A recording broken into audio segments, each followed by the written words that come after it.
72 সনের সংবিধানকে রিভাইভ করো। 72 সনের সংবিধান রিভাইভ করার অর্থ কি?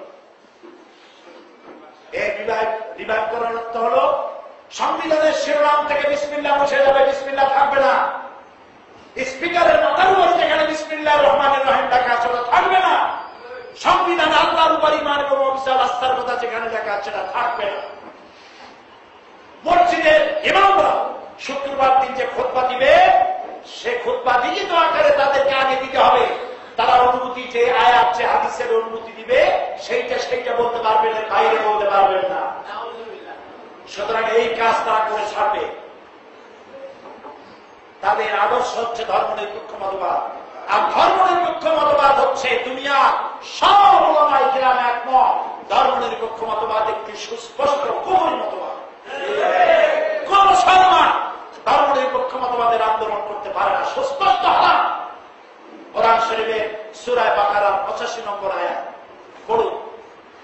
আল্লাহ তাআলা কোরআন শরীফ পড়ে দেবেন, দেখুন। আফাতুমিনুনা বিবাদিল কিতাবি ওয়া তাকফুরুনা বিবাদ ফামা জাযাউ মান ইয়াফআলু যালিকা মিনকুম ইল্লা খিজিয়ুন ফিল হায়াতিদ দুনিয়া ওয়া ইয়াওমাল কিয়ামাতি ইউরাদ্দুনা ইলা আশাদ্দিল আযাব।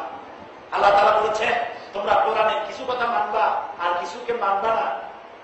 এই যদি তোমাদের অবস্থা হয়, তাহলে এই পৃথিবীতে তোমাদেরকে আমি লাঞ্ছনার জীবন দেব, আর কিয়ামতের দিন কঠিন শাস্তি আমি তোমাদেরকে প্রদান করব।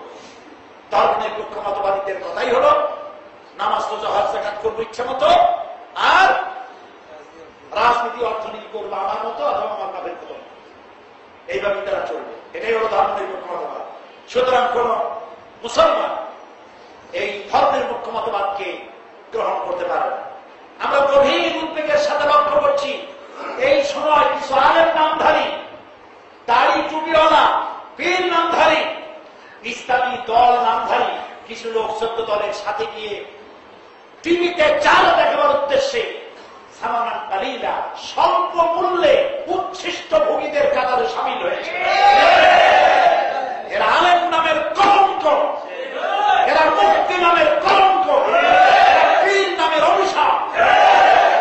কোন মুসলমান ধর্মনিরপেক্ষ মতবাদে বিশ্বাসী হয়ে আন্দোলন করতে পারে না। কারণ কোরআন হাদিস অনুযায়ী ধর্মনিরপেক্ষ মতবাদে বিশ্বাসে থাকাকালীন যদি মৃত্যু হয়, জান্নাতের কোন গ্যারান্টি নাই। কারণ ধর্মনিরপেক্ষ মতবাদীরা আল্লাহ এবং রাসূলের সমস্ত কথাগুলি জীবনের সব ক্ষেত্রে মানতে তারা রাজি।